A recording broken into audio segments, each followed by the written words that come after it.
47. 46. Just checking. Episode 46, season 5. I've got to do it, mate.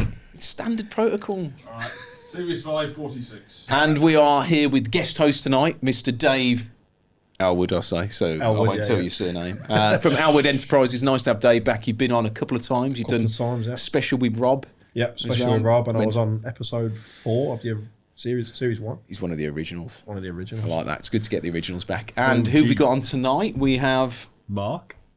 Bobby to Chippy. Bobby to Chippy on Instagram. Or Mark Bobby as his Mark name. Bobby as he's saved in my phone, yeah. In Dave's phone. And we've also got Fred. From? Walther Strong. Walther Strong. And what did Walther Strong do, just for everybody listening or watching on the podcast? So specialist tapes and adhesives. Specialist tapes and adhesives. So it's good to have actually somebody on from a brand, because it's very difficult to get brands on. But don't know why. Maybe it's my teeth or my aftershave. But it's always nice to have a brand on. And I'm going to start actually with you tonight. Reason being, just nice to talk about the brand, how it got started, why it went into tapes and adhesives, you know, why it didn't go into something else, if there's somebody's background that was in that, and just sort of give us a backstory about what you do in the business, and just sort of talk people through about, like, you know, why somebody should use your product as well. So just give us a grand overall scheme of things. Okay. And we'll start with the backstory first. So a bit of backstory for the company, owners, like how we got started, and, you know, how you got into the adhesive game, because it's quite competitive from what I can tell out there. It's big. It's a big market. Yeah. And there's lots of different industries. So you've got the industrial side, and you've obviously got the construction side, and then you've got DIY, all sorts of different things. Yeah. So depends what industry. Which is your main focus for you? Because there's always, like, our niche as Unilight is tradesmen and women. So it's trades. Like, we sell to engineers and rail engineers and highway construction and stuff like that. But ours is our forte. Boots on the ground trade. He's going in doing commercial and residential works. Yeah. The guy in the white van. Right. You know, that's where it started. There's actually two sides to Walther Strong. The Matty side, which is much more industry. So modular home builders and those sort of people that have a production line. Yeah. Much more specific or niche or formulated for them. Okay. But the builder, we love the builder. Yeah. So I probably need to explain a real quick deep dive back into how it all started. Yeah. Because that gives quite a colour or flavour to how we think today. Yeah. But very quickly then, so when I left school, I was a scaffolder. Yeah. So on the sites you can see common problems, and I wouldn't put you down if I was going to say any trade. No, I was just about to say, because you look at scaffolders, you look at your knuckles, they're not dragging on the ground. He's smartly dressed. You should see the hole in the shoulder. No, that was actually a really good experience, because it taught you how to work for a start. I was meant to be doing a business studies retake. Were you reliable though? Well, this is the get out clause here. I was meant to be doing business studies retake up a second story building, and I hated it so much. I used to jump out onto the back of the truck, hop in the front, and say, right, let's go scaffolding for the day. And it was good money, about 300 quid. That was 25 years ago. Okay. So good fun. Anyway, that came to quite an abrupt end. A good friend of mine was killed behind the truck, and it put a bit of reality into life. And thought, wow, I've got some lessons to learn here. So you're always glad of tough times, actually. Was that the works truck as well? That was the works truck, yeah. Wow. So that was quite hard at that age. And I'm not sorry for it, though I'm sorry for the family. Yeah. How old were you at this time? I was 17. So, it's quite an impact, especially a guy that you knew well and worked with. And he was a good guy. Played the guitar, taught us how to play the guitar, a few things. He's just a great guy. So lots of lessons, puts life into perspective. A lot to deal with at that age. Yeah, it's a lot to deal with. And I actually feel more sorry for his family, because he had his younger brother was the same age as me. Right. So it was tough, but probably not a bad thing at that age. Put things into perspective. It does.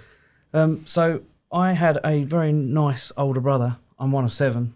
I've got 2 older brothers, and he said, right, you come with me, you're going to come and work for us. And he'd just started his business. If you ever heard of Timberlock Screws, and they go through oak sleepers, he had just been in America and come back and said, this is for us, come on, we're going to do this. And I was like, well, I haven't got a clue about this, you know. Get me a drill and a screw, and I'm like, which end, you know. Yeah. So after a bit of training, went to America, and I'll go out Massachusetts, brilliant bunch of people. Always had a bit of a passion for America, and I'll tell you that bit in a mo. But we started off selling to the builder and explaining what it would do, save time, problem solving, quicker, easier, faster, simpler, stronger, sort of those sort of principles. But when the builder used to say, right, I want to buy it, and we say, well, I ain't selling to you. We've got to sell, where'd you buy your timber from? And that's how the merchant distribution started working. A little triangle. It was us, the end user, and the merchant. Put them in touch with each other. I used to love it. So that was about 10 years of that, more like 12 years. And I could see that my older brother's boys were coming into the business. And I thought, well, do you know what? They're going to have this. So I moved, got married, would you believe it? Moved up to Norfolk. And they were down in Maidstone. And met a guy that was a chemist doing food adhesives. So, you know your cereal box? Sounds like Breaking Bad. I was about to say, this is where the story goes south from. And I met the chemist. You might want to be careful about what you say next. Oh, okay. Sorry. He's still a snitch. You got to watch it. Is he? Right, okay. He's still a snitch. I'll move my chair. And it was actually really interesting because the same problems within one construction industry were the same in industries like food, processing. You got the same problems. How do you make it quicker? How do you make it faster? How do you make it stronger? Those sort of things. Anyway, interesting story. There's actually a company not far from here, Two Sisters Food Group. They produce own brand for Asda, Tesco's, but like a Kellogg's. Big company though. Do you know them? Two Sisters, yeah. Ranjit Booparan, very, very interesting guy. They did 3 billion last year. So sizable company. Just chickens as well. Yeah, that's it in Thetford. Yeah. Yeah, lovely. Everyone in that factory is about 25 stone. So it's like Kentucky for That's breakfast. like a prerequisite. Yeah. 23, sorry. Well, mate. they all start about 16. Yeah. So if you know a cereal box, right, you've got 2 flaps on top, you've got a bead of glue along. That was actually becoming an issue because people were putting their hands inside the box and taking the adhesive off the packaging into the cereals and eating it. Right. Taking Two Sisters Food Group for 50, 60, 70,000 pound litigation for, I've got resin and wax and polymer in my stomach, that should never be in your food. And suing them. Who's eating cereal straight out the box? Well, you'll be amazed. My kids still do it, don't worry. Especially when it was Frosties or something like that. Just pour the milk into the packet. I was terrible for eating like dried Frosties and stuff when I was younger. I used to just... My boys still do it. Straight in there. But so he was getting all these issues and we had a long conversation about it and we made a food edible version. So if they ate it, it wouldn't cause any issues. Twice the price, but you use half as much. So everyone won. Business grew and got to a point where we thought, right, we're going to get out of this, sell it while we can. So there I was, on new construction, on new adhesives, didn't have anything to do. So what would you do? You know. So you probably know the Professional Builder magazine. Yeah. Okay. So we did a little questionnaire in there and just said, what is the tape you use? What's the most popular tape you use? What's the most popular application? What do you like and what don't you like? It was that simple. And we got 3,000 replies. So like, what do we do with all this? And it was just deciphering it down as the most popular. And the first product was, find me a duct tape that doesn't leave residue. I mean, really? You would have thought that would have... That's... Yeah. Don't tell me that's not been thought of. But when people go into a room like this and they're redecorating, they put that Correct sheeting down, they'll tape it to the floor. 2 days later, they pull it up and it's got that residue on it. They buy white spirit, clean it all up. But what's the purpose of that? Surely we can make a tape. So if you know adhesive, you know the carrier, we just get the right two together. Bam, got a product. Really simple. And that's how it grew. Yeah. Go back to the contractor and find out what their problems are and try and solve them. Yeah. And that is basically what we do today. Yeah. And that's why you made the scrim tape that actually stays where you put it. Yeah. And you can see it. Yeah, I mean, I've used some of your products and the scrim tape is really good. I will say it's genuinely really, really good because that was one of my pet hates. Yeah. It's just as you start troweling up, just as you start skimming, and the scrim starts peeling down on your ass. Yeah. I mean, just for anybody then, Dave, because obviously if you've used a product, like which product is it that you've used, and like just give somebody why.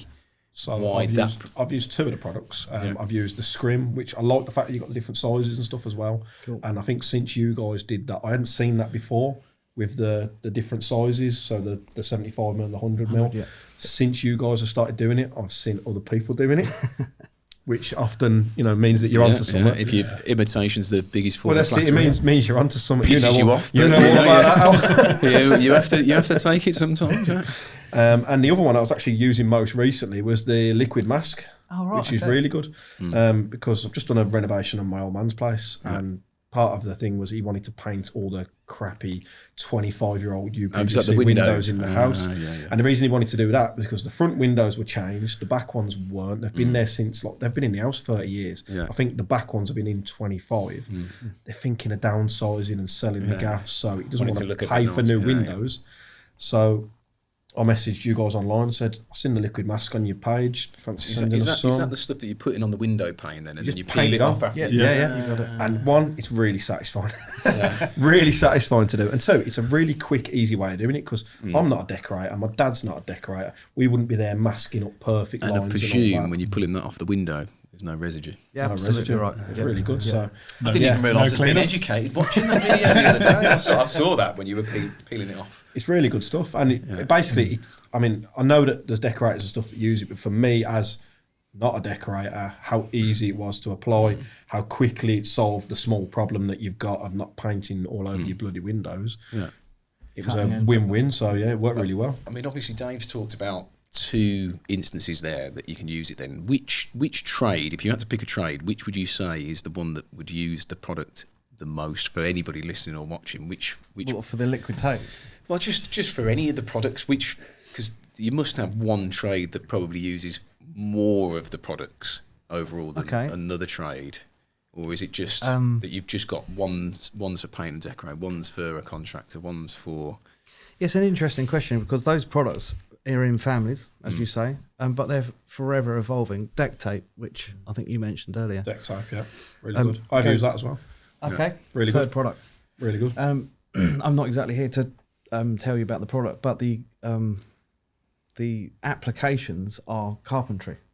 And once you've started using them and seeing the benefit it adds to a project, protecting the deck frame, you think, well, hold on a minute, this is awesome. You could use it on sleepers or posts or cladding, battens and things like that. And that family just keeps growing. Yeah, I've seen the post tape, which is wider, being used on the back of sleepers when you're building planters and stuff like that. So it actually protects the back of it for longevity of your product and stuff. So the one beauty, because I know obviously you're not social media savvy, but the one beauty of somebody like Dave who's used the products, like a couple of them, is he's watching other people now use the products in different environments and thinking, oh, sleepers. Never seen that before. Oh, the amount of messages I had when I did the window video saying what products did you use, because they not only wanted to know what paint could be used to cover UPVC, but also then the liquid mask because of how easy it was to put on. It's even good when you're doing wooden frame windows as well. Like I'd never think, I'd be there with some sort of tracing paper sort of thing and your normal masking tape. Yeah. And which would take forever as well. It takes ages, If you haven't got to think about cutting in straight away, this is making my job so much easier. So much more efficient. Yeah. There was an old chap we used to work with, a German, and he used to always talk about attribute dependency. And I was thinking, what He's so analytical, the German. Yeah, they're square box. Attribute dependency means speed. I thought you were going to do the voice and everything. It's just attribute dependency. He's done it as well. I'll probably get told off for stereotyping. Can you do that again? But the Germans are Yeah, they're awesome. Engineering. They're very analytical and efficient. Down the line. Yeah. And it has to tick every box and all that. But he always used to talk about this attribute dependency. And to give a really simple explanation of it, a knife that goes into a holster, you can either sell a knife or with a holster together. You probably pay, £5 for a knife or 12 quid with a holster. But you actually buy the one with the holster because it's added benefit, isn't it? You know where it's going to go, you don't lose it, and you think, that's added value. That is actually sort of flavoured our thinking. So, like the scrim, instead of doing it a white, we do it an orange so you can see it. People now are depending. It's only a colour. Come on, it's not exciting, but actually it's a little bit of changing the thinking. And I reckon we should share that more. Just look at the same thing. That's what we did with the products. Is we put them high vis yellow. Yeah. Because people kept complaining, I love black torches because they look really nice, but I put one down, especially when a site's not lit. You can't Yeah. find and it. you put it down, or it drops down somewhere, and you're like. Where's that gone? And the thing was, when we changed that, the initial reaction was, "Oh, why would I want to buy a torch that looks like a canary?" That's literally what we had, because we'd taken 2 samples, an A and B sample, to Elex show in Coventry. One was black with yellow switches, the other one was Hy-Vis yellow with black switches, and we were trying to see which one was more popular. Eventually, it was the Hy-Vis yellow one, but the amount of people went, "I'd never buy that. Why would I want a canary on my head?" Or "Why would I buy this because it's Hy-Vis yellow?" Yeah. And weirdly, now it's synonymous with. The brands with and your stuff brand, like yeah. that. Just Love if people were to see the orange tape on a job, they go, "Oh, that's." And they probably don't even realise why they are relying on it. Like the torch, it's yellow, or the high vis. Yeah. It's not until they go to use somebody else's, and exactly. it's not that. I was about to say, is yours the only orange one? No, there's others like out So I was there going to now. say, I have seen another orange one, and it didn't have your branding on. I didn't know whether that had been, because this is a major retailer. I don't know whether they bought your stuff and then put their own label on it and stuff. Which No, they've gone to do. China and badged it. We won't name names. We won't name names. That's normally what happens anyway, isn't it? So how old are you by this point? Because obviously you're 17. You've done the bit for 10 years. I'm not trying to I know, it's out good. you like a lady, and a lady doesn't tell her age, but I'm just trying to give people perspective, because the one thing about this show is I almost think it's good when people are sort of relaying what they've done, how they fit into where they are now, and what they've been doing to sort of give a time frame, because I always feel like people, especially with social media now, think everything happens like that. It takes years. Yeah. Do you know what I mean? Whereas I look at the stuff that we've done here, and I've been here 15 years.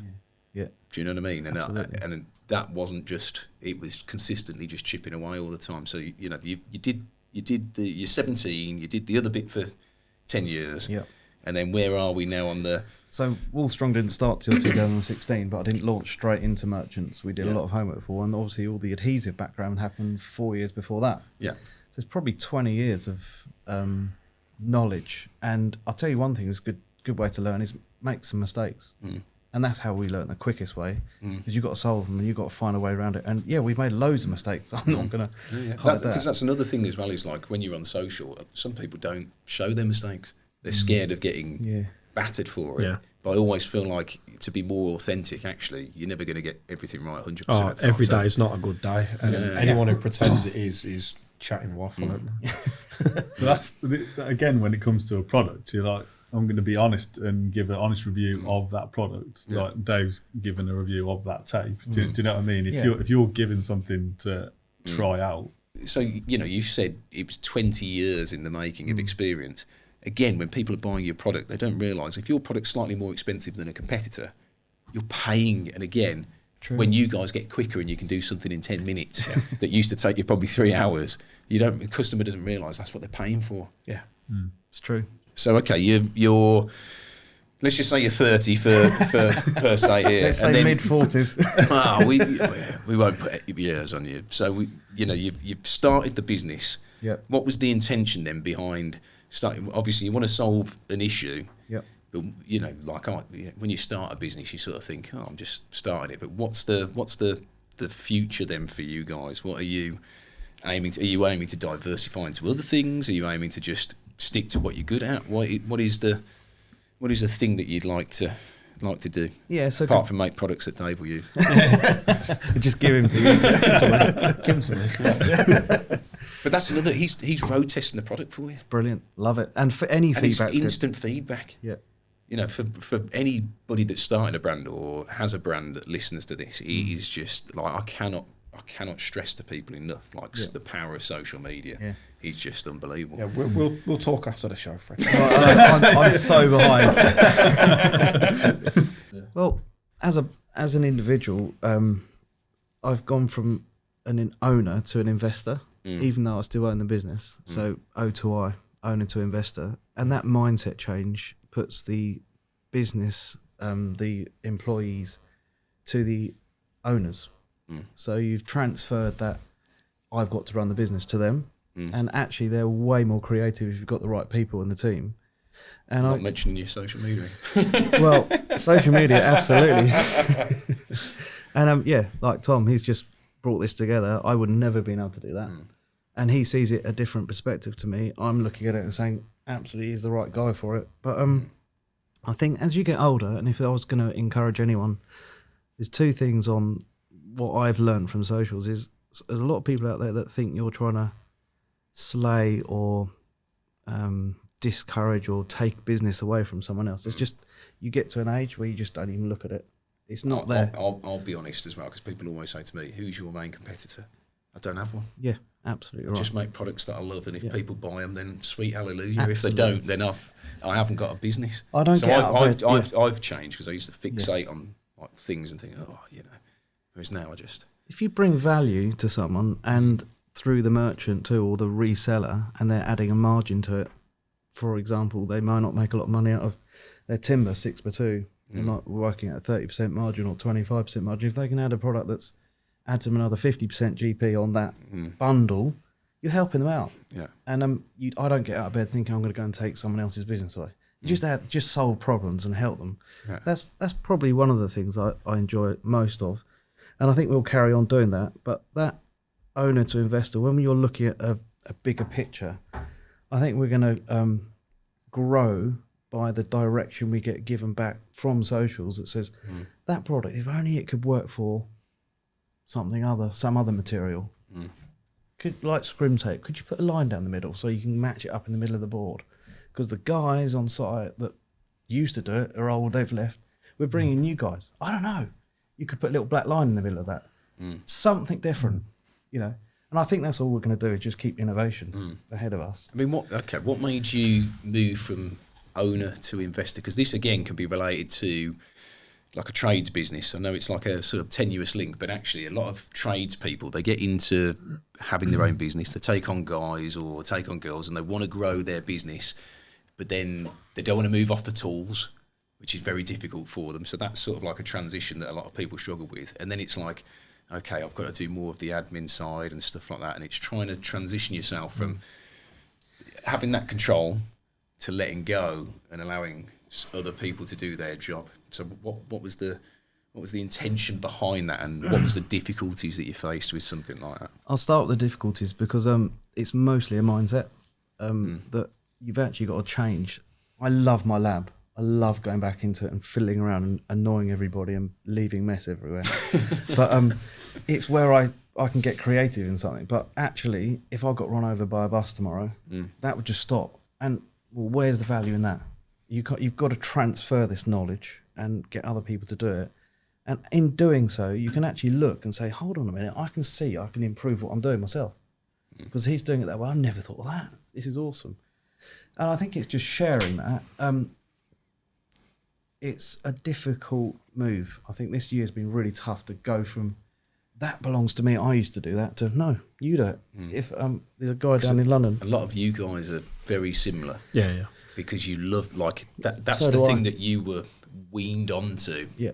And then you've got to try and wean yourself off and trust that somebody else is going to do that. I'm a classic example of it. I had a load of guys working for me. Yeah. Couldn't give up complete responsibility, but I couldn't do both sides of things, and ended up getting rid of everyone and then moving back to a smaller team because I wasn't happy where I was. Yeah. I wasn't happy with the split role that I was doing, and things weren't working productively with that split role. So I made changes in my business that took me back to doing the stuff that I enjoy, and now I don't wake up miserable or not want to get out of bed anymore and stuff. So I think it's about finding what you're best at as well. Yeah.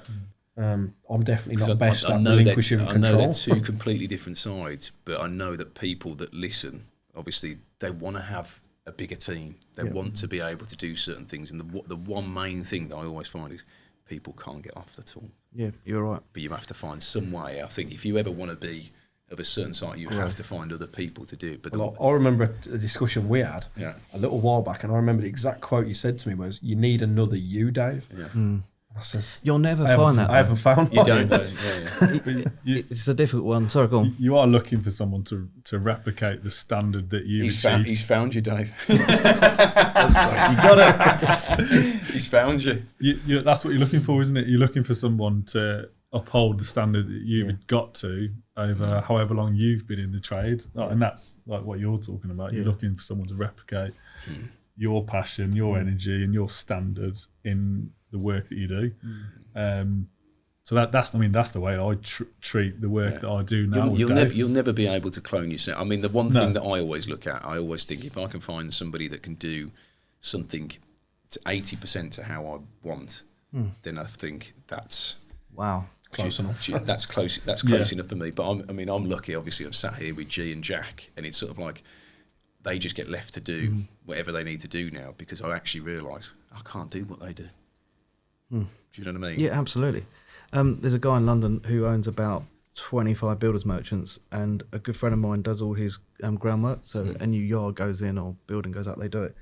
And he was short of about £400,000, and he's like, oh shoot, this guy hasn't paid. So he rang him up, said, is there any chance you could just drop some cash around? It's like, £400,000, this is ridiculous. But that's how they do it.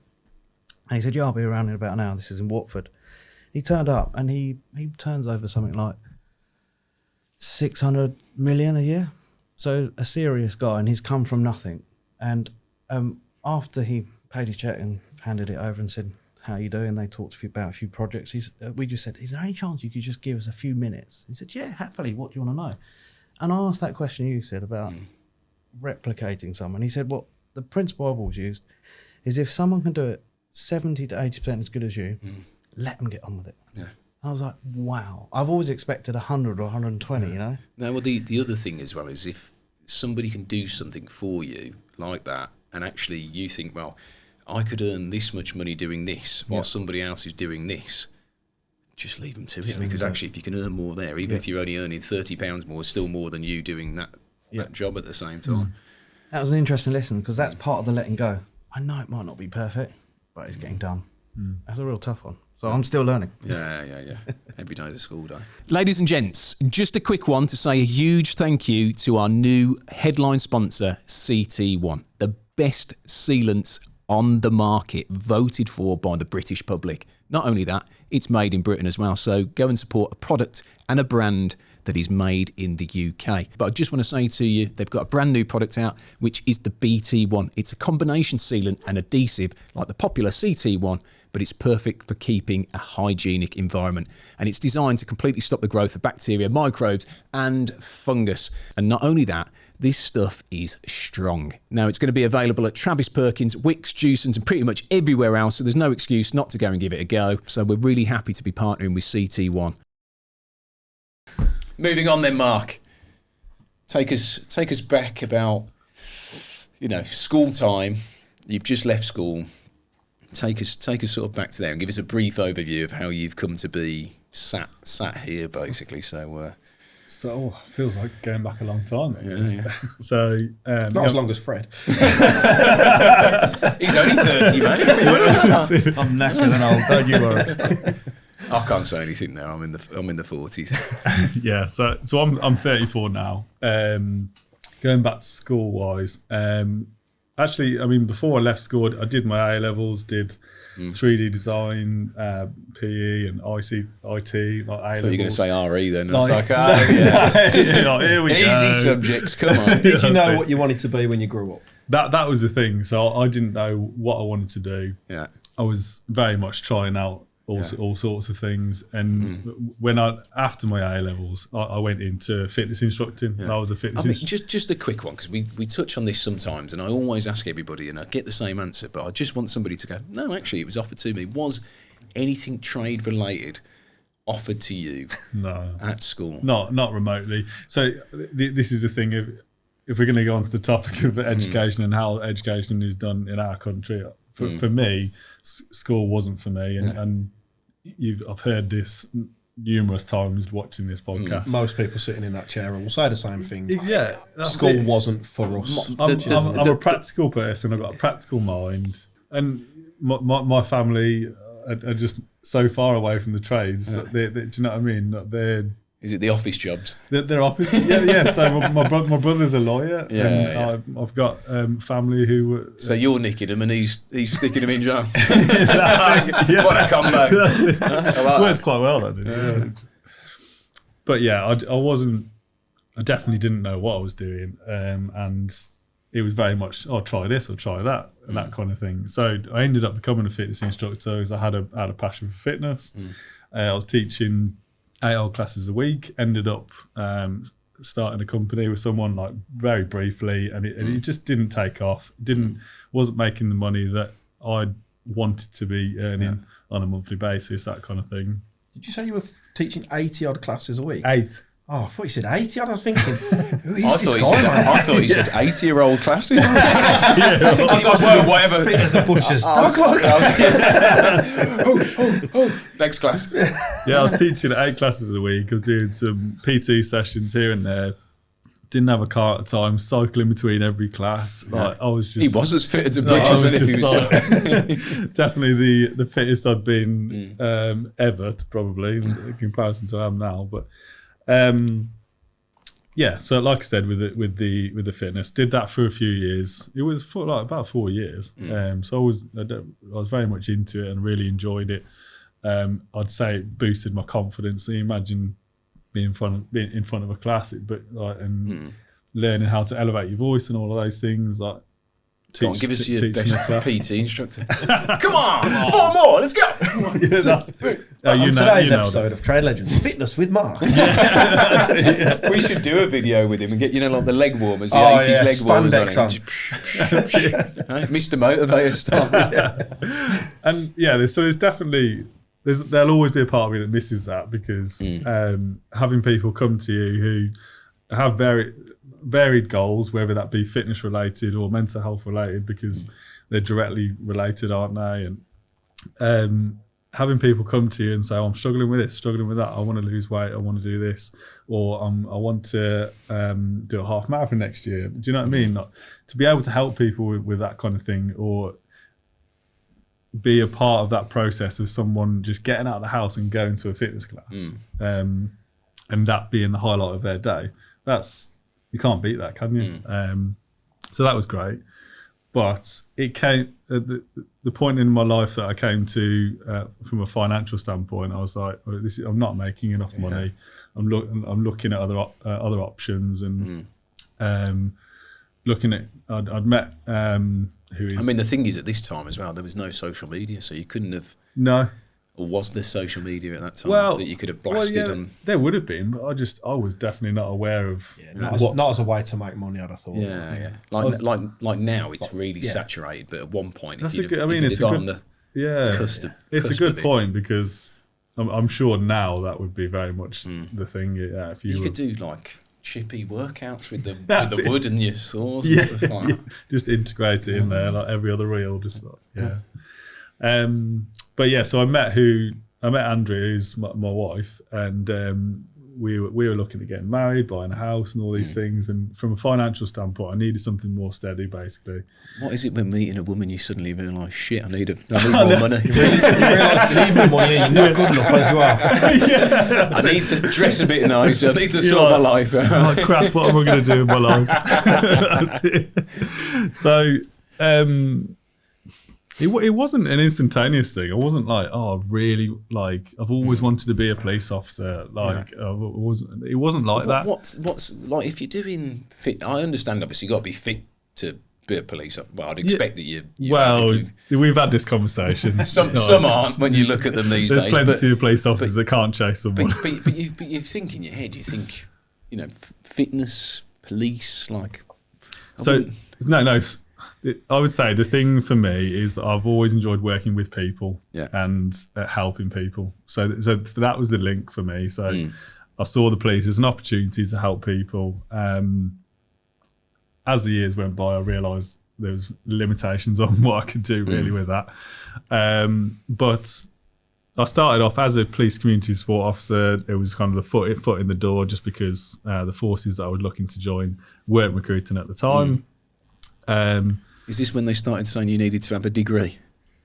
No, that was after I joined. Was it? Yeah, after that I joined. always amazed me. It's like, yeah, just pick people because they can do the job. Yeah. What does it? Oh, that's caused a mess, that is. Well, because you look now, because some of the police now, I can know what a chemical equation is, but I could never arrest you. Oh, no, you won't put me in the back of my van, right? Oh no, it's completely backwards, because you should be looking for those people who've got the practical skills, the communication skills, people who are just good with people. Yeah. Like, forget about having a degree. It doesn't matter how many textbooks you can recite. If you're going to slam somebody in the back of a mobile unit. Yeah. If you can't de-escalate a situation between people or whatever, like, you're no good. Yeah. So you could be book smart, but it's not necessarily going to help you in a confrontational situation, is it? Yeah. De-escalate, Dave. Go on. I would not be an easy man to de-escalate. I think Dave would just have to be tasered. Back at the van now. Yeah, no room for communication there. Forget Just that. get him in, especially with his Stone Island jumper on. Get him in the back. He's tried to reason with me before. It doesn't work. Yeah. He's a real man. He won't drink an IPA. So He's had 3 lagers, taser him. I love that. Cool. So how does it come about then? You realise you need some more money. You realise this wasn't the only drive. This beautiful wife that you're going to marry is going to suck you dry, and you need to get some more money. So is that the thing really, that you just want a bit more stability with life? Yes, financial stability was a big part of it, and like I said, moving into something where I could help people as well was part of that. So here's one then. Would you advise it for somebody? Because there's going to be people similar situation that might be watching this that go. Obviously, there was a lot of risk involved. Going from being an employee to being self-employed, that whole life change of when you're not at work, you're not paid. When you're not at work, you're not paid. That's the biggest shock for people. That's a big So thing. for anyone who's not been self-employed or working in construction, things like that, going from a position where you're looked after, if you're off, you get holiday pay, you get this, that, and the other, where as well as I do, we're there until the job's done. It has to be done. If you're not in work, you're not paid. It's a big shock factor. I'll be honest with you. When you go from being the boss to being employed, that's a shock as well. But I know what you're saying though, because you do. It is one of those jobs where you become institutionalised. Like you're very much a part of that. The police family. That's how they like. The thin blue line. Yeah, that's it. Yeah, the thin blue line. Yeah. No, I mean, you joke about it, but like that is. No, he's like that, and like he bleeds blue. I know all of them. He don't know. He doesn't know. What was the craziest thing that you've ever attended? Yes, now we're getting into the meaty stuff. Come on, obviously. So one of the jobs that always sticks out in my mind, and I've talked about it a few times with various people. I think I put it out on one of my reels. I just put a description out of the course of events. But basically, when I was based in Telford, actually, I attended this job at, I think it was like 5:30 in the morning. We had a call from a female saying, I think my neighbours been like come to some harm. Like I've heard some screaming, things like this, and you're slowly being fed more and more information that's coming from the person that's phoning in via the control room, who are then feeding it to us. So you're being drip fed information, and you're asking questions which determine the level of risk that you're attending. So you can only know so much, can't you? From the person who's making that call. If somebody's making a phone call about what's happened next door, they have no idea of the reality of what's happened. Yeah. They've heard some screams. We've not really had much more information really. As we're on the way to the job, we get updated to say, I can see through the front door. Female at the bottom of the stairs, and there's blood all over her. So straight away we're thinking, it's a murder or something. Is this person alive? Like what state are they in? So obviously we're rushing there as fast as you can. Do you know what I mean? At this point, are you blue lighting at this point? Yes, I'm building up the suspense. Yeah, that's blue it. Lighting. Blue lights are on. With this job, bearing in mind this job's coming at 5:30. We're due to finish at 7 in the morning. We've started at 10 at night. Well, you don't get to go. This is a night shift. Our sergeant, thinking, this night shift's not been too bad. We haven't had too much going on. It's been quite quiet. He's sent home the people that would deal. that would have a taser. Yeah. So the people on our shift that were equipped with a taser Yeah. or trained to use a taser had gone. Yeah.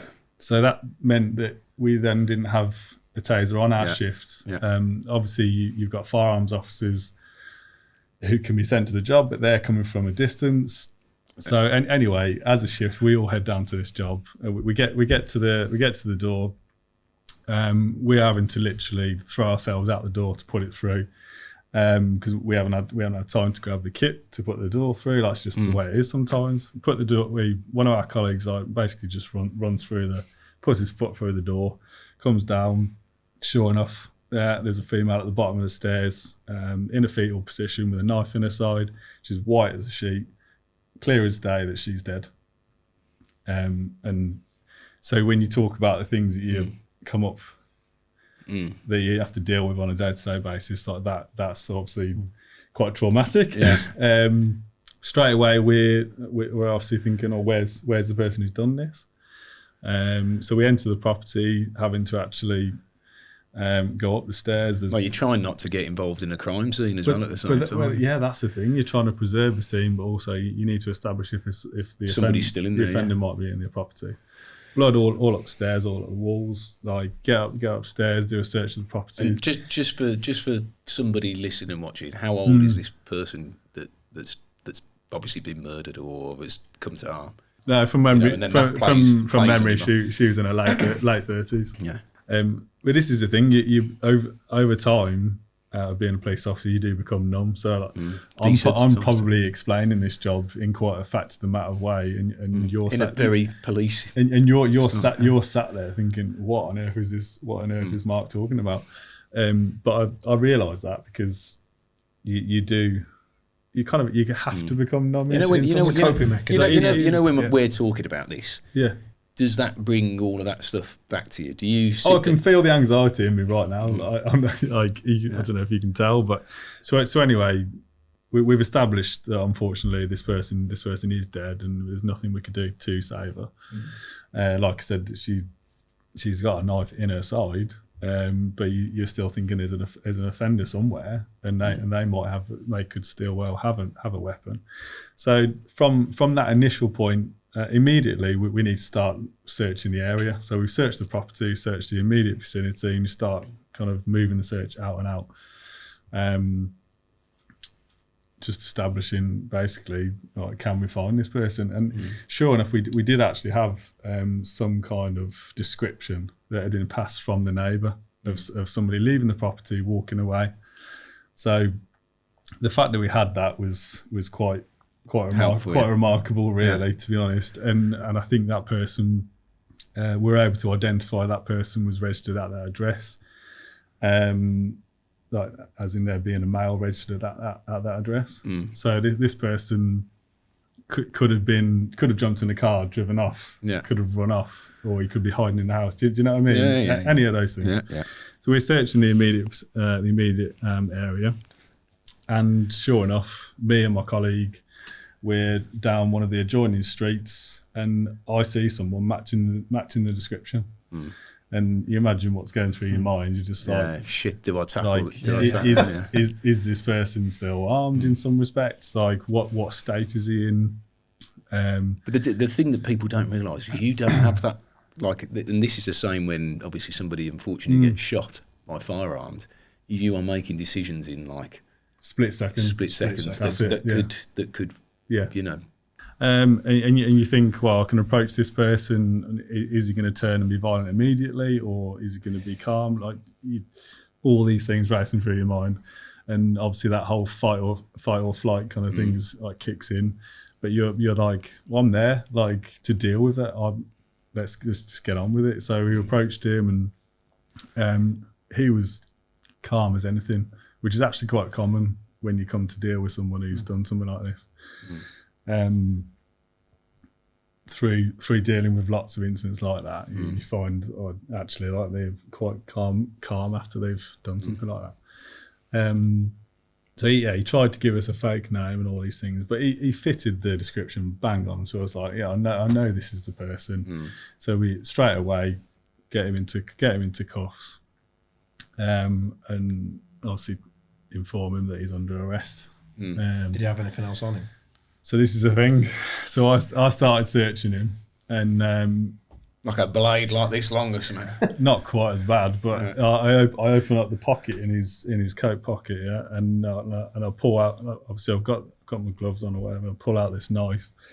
It's got blood on it, and we later find out from a forensic standpoint that is the murder weapon. Yeah. That is part of what he's used, and the forensic report for that was just awful. Like she'd been stabbed 17 times. But this is the thing as well with the police force is if you went to war and you endured that visual side of things, and you know people come back PTSD. Yeah. I don't think of police like that. Yeah. And you're going home, you're all set to go home. Obviously, you can't go home because you have to file the report to all the things that happen. So you probably didn't get home till like midday. Yeah. And then you've got to try and go home and switch off and act normal with your family at home. Yeah. There is actually a quite an interesting statistic for like traumatic events that you'll see in a lifetime. So for a standard member of the public, you might experience between 6 and 7 traumatic things throughout your life, whether that be one of your friends, family, even just losing someone in your life. Like that's traumatic, isn't it? Yeah. Regardless of the severity, do you know what I mean? But for a police officer, they'll see between 600 and 800 traumatic things during their 30-year career. And then when you come back to the obviously that topic of mental health, you just think what's being done to look after these people along the way. So is that one of the reasons then that you thought, I've got to get out of there? Did that like subconsciously play in your mind and think, I'm not happy here. Yeah.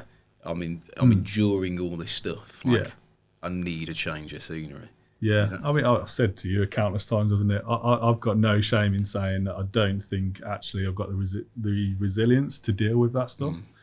But I would add on top of that, I think the way that police officers' mental health is looked after is not where it should be. And there is a lot of work. I know that. There's a lot of work that needs to be done on that. And my wife and my family and friends, they saw the changes in me and how there were times. Well, you'll know because you're in the force. But from what I understand, there's quite a high divorce rate with like people, police. There's quite a high divorce rate. Shift work and stuff like that. It can't be easy. You're going to be passing ships and you're never going to be able to plan a sort of social life around it and stuff, are you? Well, obviously being married, like the decision was to leave. What wasn't just from my experience; it was also how it was impacting family life. It was impacting.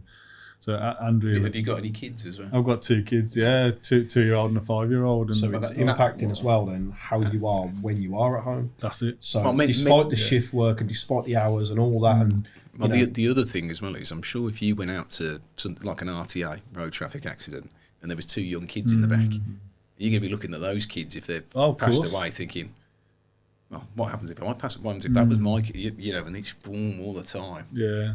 Well, I dealt with some child fatalities. I won't go into it because graphic. I'll struggle to talk about it if I'm honest. But that, these things stick with you for life, don't they? And you get to the point where you're like. But to be fair, obviously the stuff you went through. Was it this time last year? Yeah. So this time last year, actually, it's probably a good thing that you're working with Dave, because Dave obviously has been through that bit and probably now he's like, actually, I don't worry about shit like I used to. Yeah. Is it frowned upon when you leave the police force? Because most people are lifers, aren't they? Let's be realistic. I can tell you about the reactions that I had. Like, it was really, really mixed. But the people that really knew me and our close mates and people that are like friends for life kind of thing, people that I still spend time with now, they understood it and they were like, when I came out with the news that I was going to be leaving, they were like, of course you are. Like, you clocked out of this job mentally a long time ago. Like, they knew that it wasn't right for me anymore. Yeah, you'd had your fill. You knew that it wasn't. Yeah. I mean, I'd they knew that they knew how stressed I was. They knew how much I was struggling with things. They knew what I felt about the job.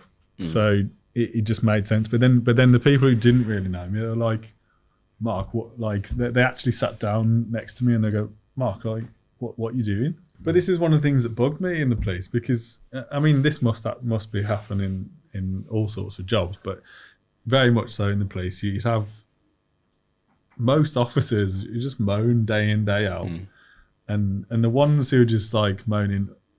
But that's not good for you either, because if you go to work and you got to moan about pensions crap, or the equipment we got's rubbish, or I can't believe I've had to do this other shift, that's not good for you either. No. Get something that you enjoy getting up for in the morning, and if it's not the right job, get out of there. But that's what I'd said to people when the people that were shocked that I was leaving, like leaving the security of having the same money each month, the same money each year. That's what I said to them. I was like, some things are more important. This just doesn't make sense. Like, and like, I need to go and do something else that I'm actually going to enjoy. That was the be all and end all. You see why I like getting people on now, because obviously you're talking about like all the experience that you've got to create a brand, and then you going, well, actually, I had all that experience, and I'll give it all up. Well, that's it. You know? Yeah. And everybody that we have on here, like everybody's story, there's some fascinating stories of like how people came to be where they are now, and stuff like that, where I listen to you two and I'm like, actually, like, you know, I fully respect that. Thanks for sharing it. It's good. But like I said, I'm a big believer in the fact that you can change your career at any point. So, ladies and gents, I want to say a big thank you to one of our show sponsors, which is Tradify. Now, most of you will probably already have heard of Tradify, and it's an app that will help you streamline your business. It will save you time, invoicing, quotes, all that sort of thing. It's all in there. So if you want to spend more time on the tools and less time doing the paperwork, which frankly, nobody likes doing paperwork, Tradify is the app for you. Now, if you click this link above, you're going to get yourself a 14-day free trial. And because we are confident, just as much as Tradify are, you don't even need to enter any payment details to get that free trial. But if you enter code TRADELEGENDS, you'll get a massive 50% off for the first 3 months when you subscribe. So stop wasting your time and get back on the tools and save yourself a bit of time in the process and some money. When I handed my notice in, I had a job lined up. I was due to not with Dave. I was due to start with a carpentry business that I won't name because it's probably not because they're on Instagram. Because they're on Instagram and they may see this. 2 weeks after leaving the place, I was due to start with that carpentry business doing cabinetry and what happened with that? 3 days before I was due to start, cancelled it. Sent me a WhatsApp message at 11:30 in the evening saying, "Can't take you on." So the thing is, I'd been to the workshop. I'd met this person in person. Do you know what I mean? I'd had conversations on the phone. Carpentry by Sam. That's it, yeah. Peace out. Sorry, mate. Like you say, there's always going to be a reason. There's another side to the story. That my frustration was. It was so close, yeah. From man to man, I'm like, you don't need to give me full details, like. But he just said due to personal circumstances, and I was just like, what a cop out. I was just, you could give me something. Some people, and this is another thing as well. Going back to school, people don't learn how to have a difficult conversation with somebody. Yeah. Like I always just think if you're honest with somebody and people can't handle that, that's not my issue. Yeah. Do you know what I mean? But I'll be honest with you and say, look, I can't take you on because I've just lost this contract or this work hasn't come in. Yeah.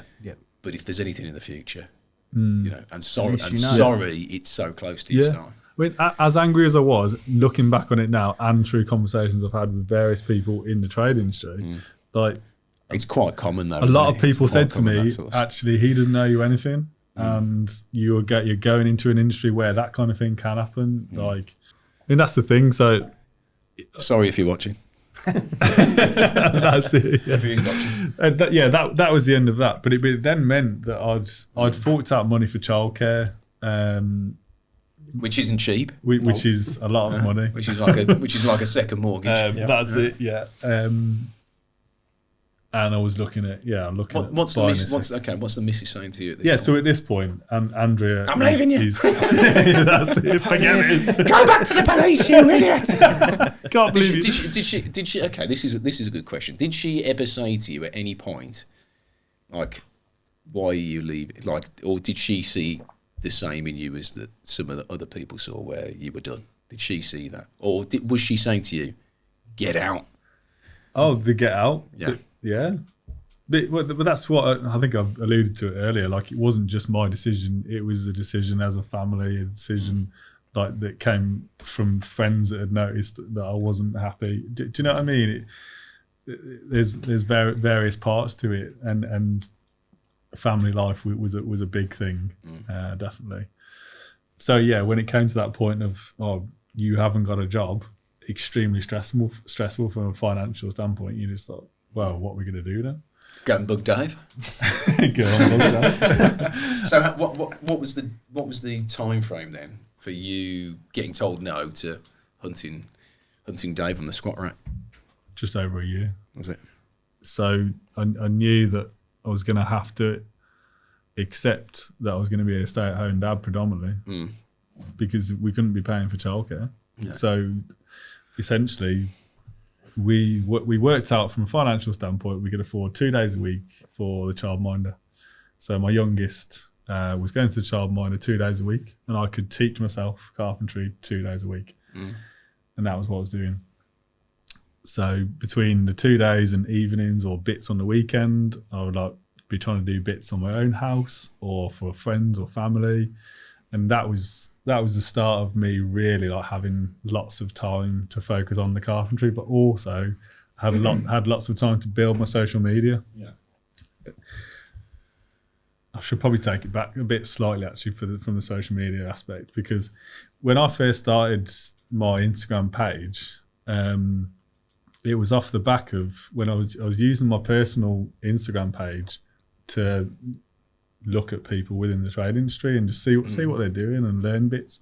And then I started the Bobby to Chippy thing, and I was like, well, this is a great opportunity to showcase my journey from one career to another. I thought, well, this is quite unique, like a police officer to a carpenter, like Bobby to Chippy, this works.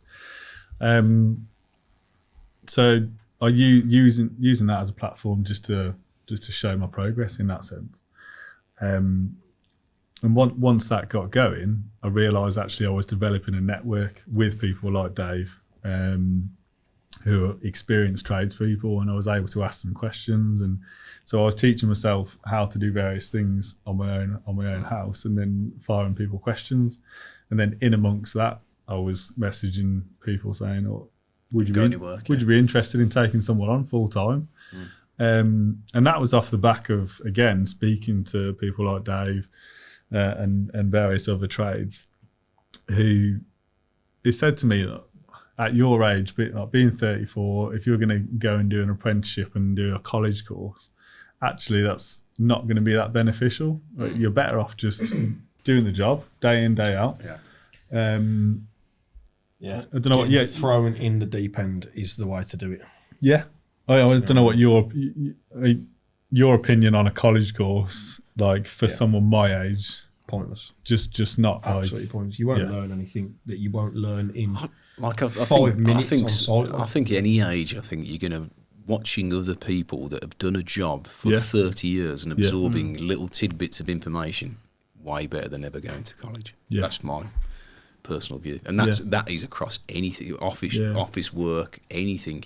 The only time I feel like you should be stuck in college is if you're studying law or you're becoming a doctor and doing medicine. But not only that as well, because obviously when you've got, like, I've had apprentices that have gone through the college stage and they're great and all that, but what I'd expect out of Mark as a 34-year-old man would be more than them anyway, because he's got life experience, he's got, a bit of common sense. He spent a year. Well, yeah, exactly. Sorry, Mark. I do hope, because it's something that can't be taught. Yeah. But he's then spent a year doing 2 days a week teaching himself carpentry and doing bits and watching everyone's social media and doing all those things to try and give himself the best sort of starting position, and then. And that's a good thing from his perspective, because some people would have just sat there and waited for a job. Oh no, he fully integrated himself into the the trades community online and stuff as well, with with his page and all that. And obviously, it's a great community. You know what it's like. Do you know what I mean? Everyone's there. There's loads of people to talk to. He's probably made some brilliant friends out of it, and from it, he's ended up with a job. Do you know what I mean? All from having a bit of, persistence and, stalk me to the gym. Sarah Oscar, Charlie Tango, he's in. Go. It comes in with 6 lads through the door. It came at a good time for me as well, because obviously, like, when we first met in the gym, at that time, I actually didn't have any availability for him or whatever. And it was then through the fact that my apprentice at the time was finishing his course, and he decided that he actually wanted to leave construction. Yeah. And actually he's gone... Is that Brando? Yeah, Brando, yeah. And he's actually gone into a public service job, ironically. Yeah. So he's gone into the police. He's now training to be a paramedic. Enjoy. He's now training to be a paramedic, because basically the lifestyle and the physical elements of it he was struggling with, and also... I could tell that when you go from being an apprentice to being qualified, the transition to being looked after this is the thing when you're young. This is why I say, if you can be around people all the time, when you suddenly become qualified and you're young, oh shit, I'm out in the wild on my own. Yeah. And if you're very young, it's quite daunting. Yeah, it's 18 years old, and the expectations then from you as being qualified, okay, so you're going to give it 17 with a scaffolder. You're going to get paid more money, but I expect more from you. And then there's also the element of you're not going to get looked after if you're off work. You're not going to get looked after if you're ill. You're not going to be given the sort of... Also, you don't get the leeway if you do. Exactly. That's it. That's it. But we parted on great terms. Brandon's a brilliant lad. We still chat now. He's absolutely fantastic. He was your videographer. He was my videographer. That's what I do. That's his job. Get my angles. It was just purely for personal reasons for himself. I'd have loved it if he'd stayed with me, because he was a really good lad. Personal reasons for himself. He needed something different, and we parted on the best of times. Some people as well want that stability, like a bit like you thinking, well, I've got a job that I love, but I need to pay the bills. The physicality took its toll on him as well. Do you know what I mean? And that's something. I'm not surprised. Porcelain slabs and all the rest of it. Well, that's it. And he was a quite a small guy and all that. And it obviously does take its toll on you. It is brutal on you sometimes. Physically what we do, and that can be overlooked sometimes, especially by some of us who have been doing it for so long. You don't really realise. Like, I mean, Mark's 6'6", and I still see him sometimes absolutely blowing. Right? Well, this is the thing. Because you build up an endurance for it, doing it all these years, and then you ask someone who's 34 and 6'6" to do it, and all of a sudden it's like, and I'm like, why ain't he filled that barra? It's like, full load. You're going to put a full load in it, and you don't call yourself a fitness fanatic. Well, it's one of these things.